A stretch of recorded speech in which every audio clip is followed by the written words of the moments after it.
बहुत साल पहले एक दूर दराज अलवारा नाम की रियासत थी। इस रियासत का एक राजकुमार था जिसका नाम राजकुमार जियान था। उसकी आंखें गहरे सागर जैसी नीली और चेहरा चांद की तरह रोशन था। उसका अंदाज इतना दिलकश था कि हर कोई उसकी तरफ खिंचा चला आता। जियान को अपने हुस्न पर नाज था। वो अक्सर कहता, दुनिया में मुझ जैसा खूबसूरत कोई और नहीं।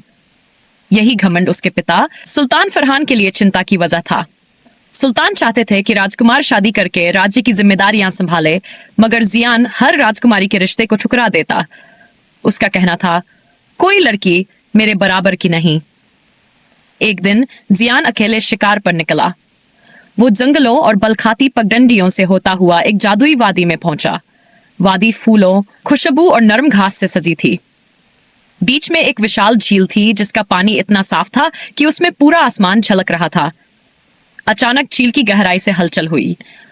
जियान हैरान होकर देखने लगा। तभी आसमान से 3 बेहद हसीन परियां उतरी। उनके चेहरे चांदनी जैसे रोशन और पंख रंग बिरंगे शीशों की तरह चमक रहे थे। उनकी खूबसूरती देखकर राजकुमार कुछ पल के लिए स्तब्ध रह गया। इसी दौरान उसकी नजर एक लड़की पर ठहर गई जिसने बैंगनी रंग का लिबास पहन रखा था। वो बाकी सबसे ज्यादा दिलकश थी। जब तीनों परियों ने अपने पंख उतारकर झील किनारे रखे और पानी में उतर गई तो जियान के दिल में एक ख्याल आया। उसने धीरे से बैंगनी लिबास वाली परी के पंख छुपा दिए। कुछ देर बाद परियां बाहर निकली। 2 परियों ने अपने पंख पहनकर उड़ान भरी और आसमान में गुम हो गई।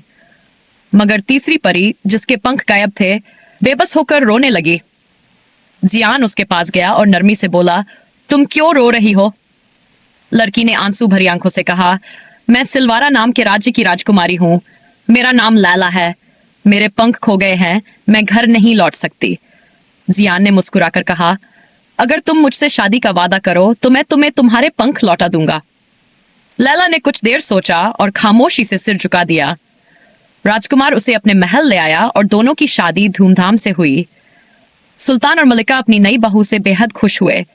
लेकिन एक रात राजकुमारी लैला ने जियान से अपने पंख मांगे। जियान ने बिना झिझक उन्हें लौटा दिए। लैला ने जैसे ही पंख पहने वो आसमान में उड़ गई। जियान हैरत और गम में डूब गया। अपने दिल की मोहब्बत को पाने के लिए वह उसकी तलाश में निकल पड़ा। सफर में उसे 12 आदमी मिले जो एक जादुई उड़ने वाली टोपी के लिए जगड़ रहे थे। जियान ने चालाकी से टोपी हासिल कर ली और उसकी मदद से तेज सफर जारी रखा। वो चांदनगढ़ नाम की जादुई रियासत पहुंचा। वहां की मलिका ने उसे आगाह किया कि उसकी मोहब्बत तक का पहुंचना आसान नहीं। चांद ने उसे एक जादुई अंगूठी भेंट की जो उसे अदृश्य कर देती थी। फिर जियान सूरज की सल्तनत पहुंचा। सूरज ने उसकी मोहब्बत देखकर उसे एक सुनहरी चाबुक दिया जिसकी चमक दुश्मनों को अंधा कर सकती थी। आखिरकार लंबे सफर के बाद वह सिलवारा पहुंचा। नीले पहाड़ों और नीली वादियों का मुल्क। यहाँ हर चीज नीली रोशनी से सजी थी। परियों के बीच जश्न हो रहा था। आज राजकुमारी लैला की शादी थी।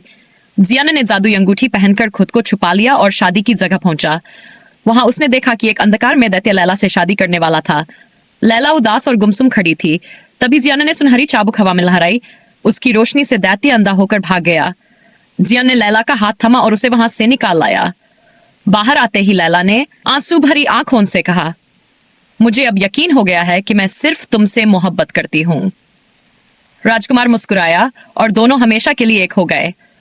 उनकी मोहब्बत, वफादारी और कुर्बानी की जान रियासत में हमेशा सुनाई जाती रही।